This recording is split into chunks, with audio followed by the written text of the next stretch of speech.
What's up guys, Joe here, welcome back to my channel, and today we are back for the finale to our TDF playthrough here on PCM, of course. First up, apologies, this video is slightly late. I've been a little ill over the past week, but finally feeling ready to go and ready to charge for yellow. And in that charge, we have a massive episode today, guys, because we have the Isola 2000 following the Chima de la Bonet, the highest point of this year's Tour de France, I think going to 2,800 meters, absurd. Then we have another huge mountain day in and around Nice. You can see the climbs on offer there, and then it's the 34-kilometer time trial featuring Col d'Ez as well as La Turbie. It's going to be an incredible final episode today, I think. Before jumping in though, we definitely need to check in on the GC because of course Roglic is in yellow. We have 1 minute and 13 on Vingegaard. The gap I'm looking out for though is 1 minute and 45 to Tadej Pogacar. Still 7 riders within 4 minutes. It's much closer than it was in real life at this point, but obviously we know the man to watch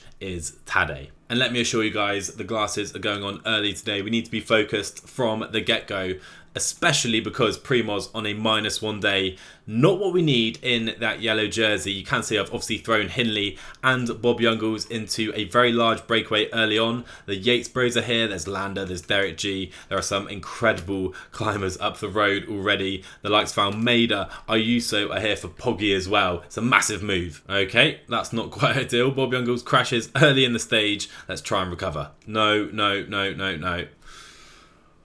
Oh no guys, what's going on? Let's see.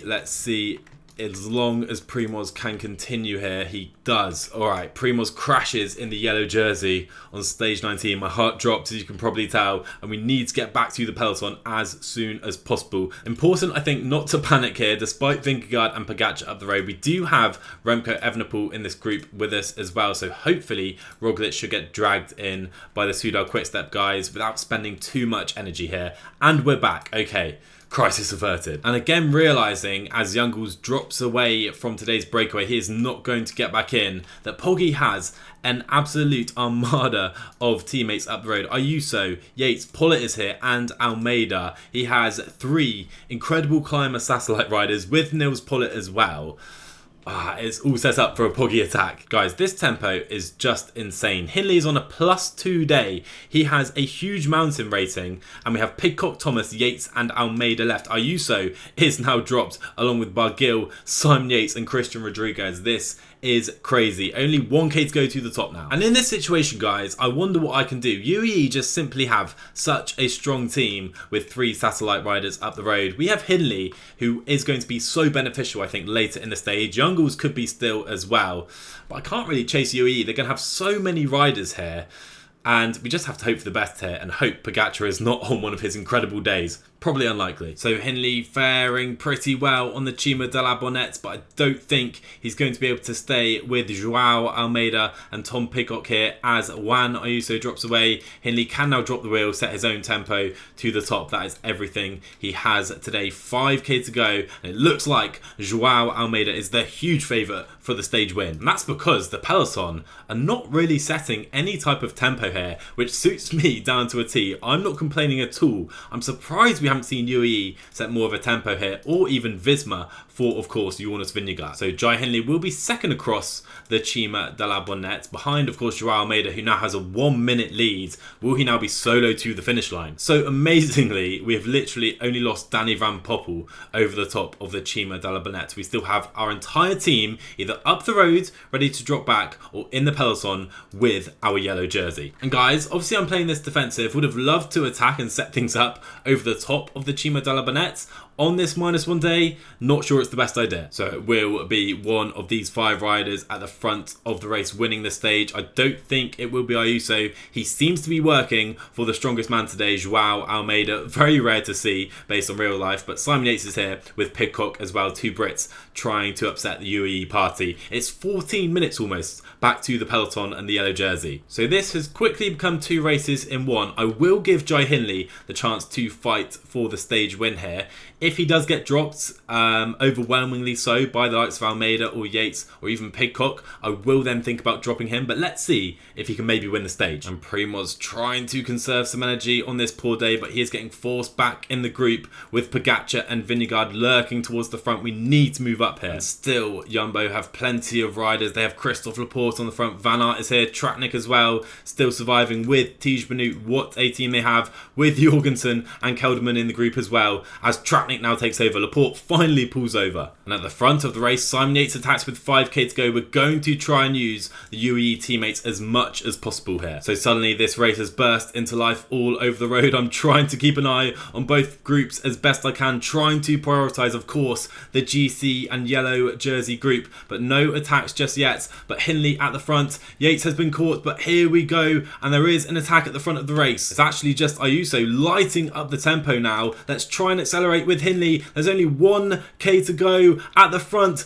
Joy Hindley trying to follow Pidcock, trying to go for the stage, but Tom Pidcock is rapid in a sprint, and Tom Pidcock, I think, is going to beat Joao Almeida on the Isola 2000. What a win for the Brits. Hindley finishes a close third place, and now we can finally focus on the GC group. Bob Jungels, a massive help today. Mikel Landa dropping back in the final to help out his teammate, of course, Remco Evenepoel, and Roglic is in trouble here. We have 2.5k to go, and are we going to lose the yellow jersey because Vingegaard, Pogacar and Evenepoel are stretching away, and we cannot follow this rhythm. This is now all about damage, limitation, and Bob Jungels, what a help it is having him in this group. Remco cracks, Pogacar trying to follow, and here comes Bob Jungels. What a motor, bringing Primoz and the yellow jersey back to the front of the race. He almost catches Pogacar and Vingegaard with Roglic almost on the wheel. What a day. There's almost no gaps on a -1 day. Let's go. Oh, it's hotting up, guys, because Tadej takes a small margin in the end. It is 20 seconds he gains back. Vingegaard gains back 13 seconds, and Bob Jungels is the MVP today. What a ride from the breakaway on that massive day. Would have liked the stage win with Jai Hindley, but fair play Tom Pidcock, a famous win for him. Anyway, GC, Vingegaard cuts the gap to 1 minute, Pogacar 1 minute 25.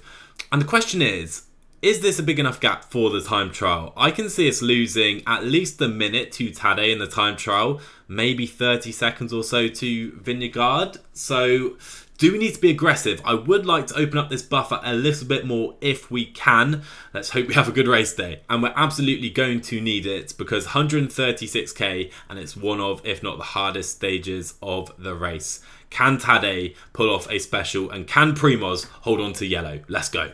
Okay, so we again need to protect against the likes of Almeida up the road. I've sent Alex Vlasov up the road today. We have another group again featuring Yates, again featuring Juan Ayuso. So that's 2 UAE riders. I'm fine with just Vlasov if this is the full extent of the breakaway today. Sobrero, you can sit up, stop pacing. Roglic gets a massive +1 day. Let's go. But it's all kicked off again, guys. You can see up the road, Adam Yates is trying to bridge to this breakaway. I'm trying to mark him with Sobrero. Not an easy task. Current status then on the first climb of the day. There are 2 groups. You can see the Vlasov group is still being chased by the Yates and Sobrero group. Then it's 2.5 minutes back to the yellow jersey group. I'm happy to tempo on the front today. Try and take control of this yellow jersey. Of course, it's our responsibility. Race update then as we enter the Col de Torini. Still the same 6 riders at the front with the 1 minute 25 lead. Sobrero now back in the peloton, and we are really trying to control things today at the front of this group.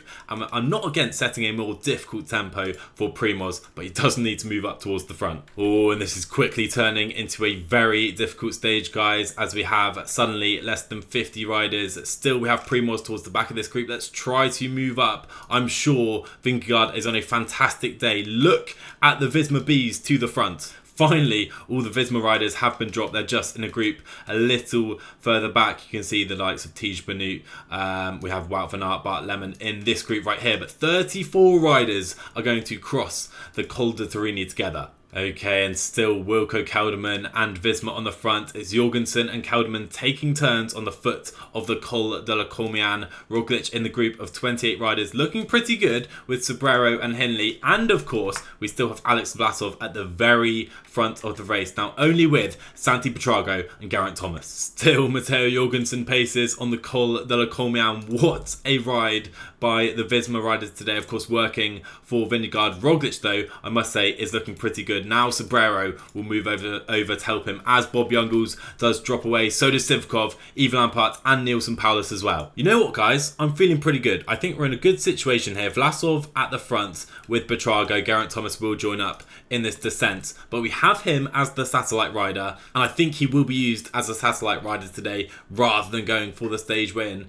Roglic is on a great day here, and maybe this is the day we can try to secure this TDF win. Ladies and gentlemen, it is crunch time. This is where the Tour de France could be won or lost on the Col de la Coyol, and Roglic is here with two teammates and Vlasov up the road. We're in a good position. Can we do it? Okay, and Jorgensen starting to tire, and we have come to the front of this group here with Sobrero, Roglic on the wheel. Matteo Jorgensen, I salute you. That was an unreal ride today. He is finally dropped. Sobrero goes at 6k to go. Roglic has Hindley here. Vlasov is still 2.5 minutes up the road, ready to drop back or even try to take the stage. I don't think so though, because Yates is still tempoing on the front. When do Pogacar go? Where does Vingegaard go? Now Pogacar comes to the front. We need to get there. It's not a massive acceleration, but he is putting on the hurt. Okay, Vlasov, 3k to go. Now is your time to wait up, my man. Pogacar is just tempoing on the front. This is terrifying. Vingegaard here as well. We're about to lose Jai Hindley. And now it is Alex Vlasov's turn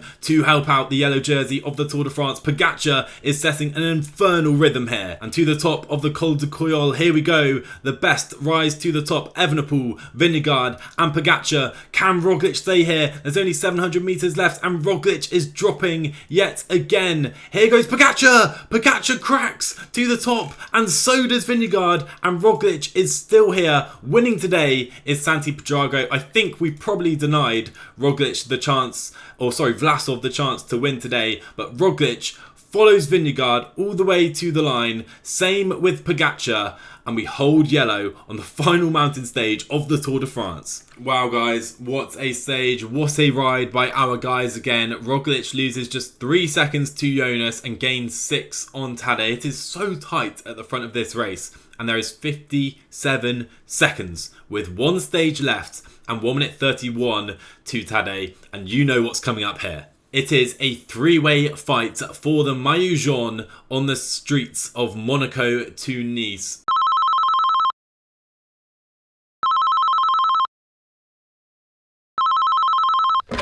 How's your PCM videos going? Yeah, let me show you. Yeah, okay, Roglic first, Vingegaard second. 57 seconds. 57 seconds you're ahead, you've got this, man. Do you think? Yeah, I've got this, yeah. What's the strategy? Where do I go? What's my tempo? I think you should do 97 from the start, my friend. Don't sabotage me, Benji. So Benji was definitely trying to sabotage us. I'm not going to go 97 the entire way, but I do think Bob Jungels has set a great pacing strategy there for Primoz Roglic later on. Tadej Pogacar gets underway in third position. 1 minute 31. If this was real life, I think he could do it. Let's see if he can do it in game, because Jonas Vingegaard only has 57 seconds to make up on, of course, Primoz Roglic, who wears the yellow jersey, and I'm excited because he does get a pretty good race day here. It's a +1 day in the Maillot Jaune. I think we can do it. Come on, Primoz. And he enters the tunnel in Monaco. He's worn yellow for a fair while now.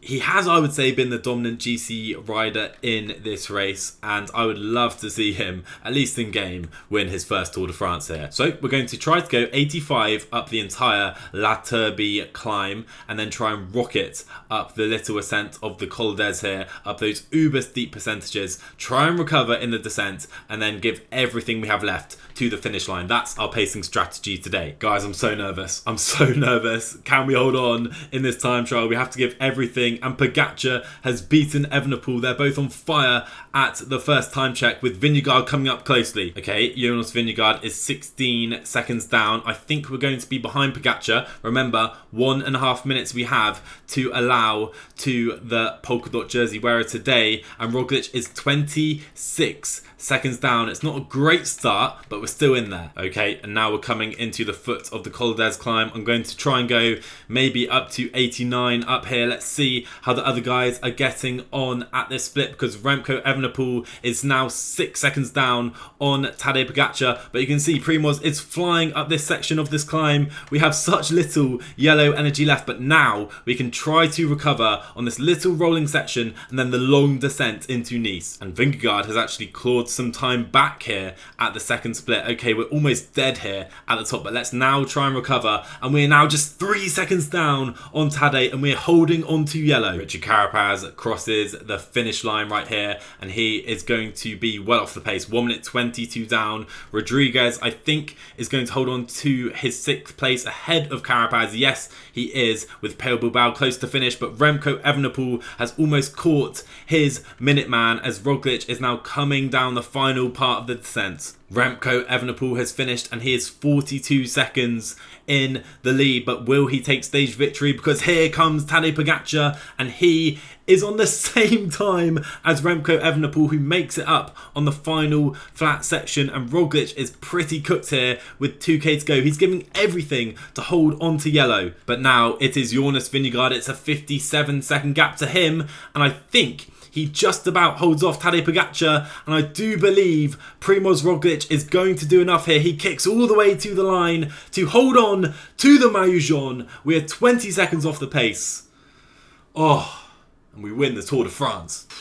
Oh my word, we've done it. Come on, guys. Primoz Roglic is a Tour de France winner, and he wins the 2024 Tour de France ahead of Vingegaard, ahead of Pogacar. By the way, if we took Roglic out of GC, imagine this GC battle and Vingegaard winning by 2 seconds. Anyway, that's not the case. Primoz has won the Tour. He also wins the polka dot jersey, Philipsen wins green, and Remco wins the white jersey. Guys, I hope you enjoyed the playthrough here. Today turned into a massive sweat fest in those 2 mountain stages and that TT, but we got the job done, and I'm buzzing. Okay guys, Editor Joe is going to do the outro to today's video. Didn't nail it last night, so I wanted to say thank you so much for the support on this mini-series. Obviously I took such a long break from YouTube. It's great to be back. I've really enjoyed doing this mini-series, and it's pretty cool to see that so many people still interested in watching me play PCM. Quite strange, but absolutely cool to see, so thank you for the support. The truth is, I'm not sure exactly what's going to be coming next. I've got lots of ideas, not all of them on PCM,